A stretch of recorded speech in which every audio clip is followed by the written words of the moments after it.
Your skills are being sadly wasted in this den of imbecility.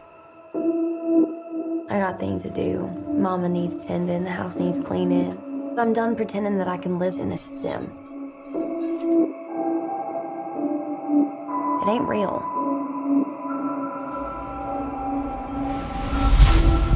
What is it? Cutting edge VR, Flynn. Folks want me to beta test it for a shitload of money, too. Just lay back, close your eyes. Count back from 10.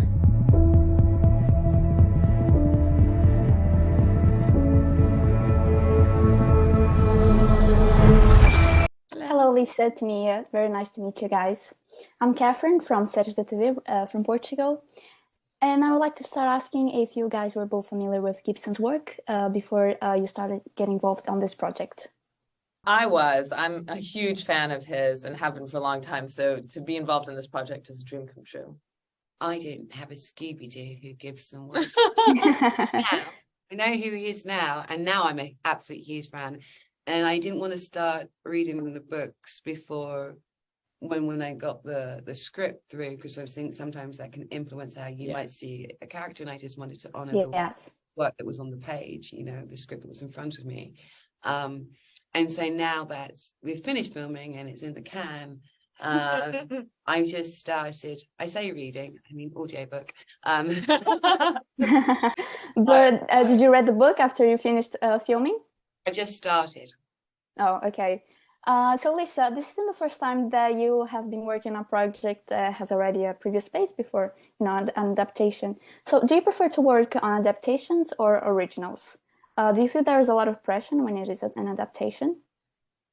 There's always a lot of pressure, but I you know, I think it's all lovely. Look, when you're adapting something like Gibson's incredible novel, there's a lot of pressure to honor the novel and the author. But at the same time, I think part of that process involves adding something to it, right? Like the novel already exists in its ne plus ultra form. And so if it's going to become a series, part of doing justice to it is to take the spirit of the novel and grow it into this medium, you know, spend more time with certain characters in some ways, get to actually bring some of those visuals to life, and to expand upon the incredible world you've been given.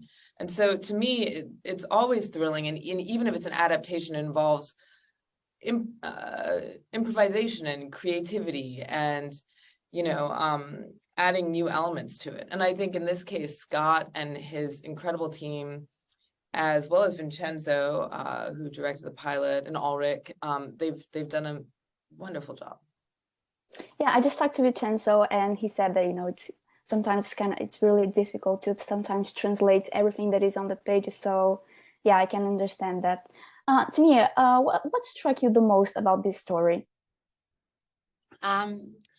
Its human element, and the fact that although it's sci-fi, it feels like we're just a blink in the eye away from that world, potentially.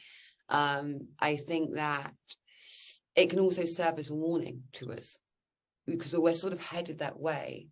And while technology, we were talking about technology a bit earlier, it's great and it's here to stay and it serves us, but it should serve us. And so for me, I just feel it's very, very relatable. And of course, it's a beautiful, beautiful script. And yeah, it just feels really relevant. Yeah, and there's a lot of technological elements on this series that, you know, the concept already exists today. You know, VR, we can play video games like that. And, you know, the creation of the metaverse, I think technology is moving way too fast now. We should take slow. But what makes the Peripheral different from other sci-fi shows? For me, how does it differ? I think because, you know, when you watch sci-fi, so I was in a show called Foundation, which is a brilliant show, but it was over there somewhere. It didn't exist now. It's we can watch it and we don't, well, it has messages and it's beautiful, but it doesn't affect us in the same way. These are Flynne Fisher is the girl next door. She's somebody that we know. Burton is our brother's friend or our brother, right? We have ailing parents that we want to look after. And in future London, we still recognize these people. These people are our family, our friends. They have the same wants and needs and hearts and desires and scares that we have. And the technology, although it is still advanced of where we are today, and when we could wake up tomorrow, look what's happened in the last 20 years. Look how we've evolved. Yeah. Right. And I think that's what's different about this show. It has real human costs, real human stakes. And I mean, I think it's brilliant. I think we've done a very good job. I'm rather Yes, I got to see the first 2 episodes already, and it looks amazing. Oh, well, you're in for a treat. Yes. And Tania, you play Therese. How would you describe her character? Do you identify with her on any level, or? I mean, hey, now you only watched episode 1. Charisse is look, I identify with her determination, right? Like she has excuse the pun, a bee in a bonnet, and you'll get that later. And at any cost, she'll get what she needs, and it is to serve the greater good, even though it doesn't appear that way necessarily at first. She's very complex. She's a very complex woman, and she's such a delight to play. Yeah. She's very powerful. Yeah. Powerful character, and unabashed in her power and her femininity. You know, oftentimes if you see a powerful woman on screen, they're trying to fit into some other mold. And it's because I think images of power have been inherited over time in a patriarchy. Yeah. And what I think is so fantastic, especially about your portrayal of her, is I've never seen anyone like that. You know, it's exhilarating to watch a completely new depiction of power and agency in a woman like her. And I don't know, I find it incredibly exciting as a viewer to behold. Well, she's still very mysterious to me, but I'll get into that later. And to finish off, I would like to ask, what can the fan expect from the series? And Lisa, if we could expect maybe a second season?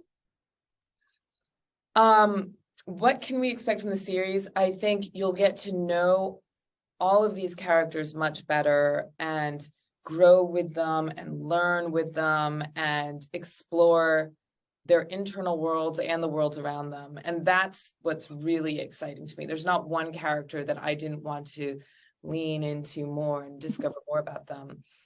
In terms of a second season, that's up to the powers that be, but I'm certainly hoping for one. And if we'd be so lucky. I think it's a story that is so relevant, with so much more to explore. We have started brainstorming about the second season, and I'm no, it's so cool. exciting. I've got God on So speed exciting. dial. I'm just saying. Yeah, and it would just be 10 years. Yeah, Just saying. we gotta figure this out. Second season would be fucking amazing though. Oh, yeah. We've already, you're in for some crazy stuff. Say that. Well, I hope we can get a second season. Thank you guys so much for your time, for your kindness. It was lovely to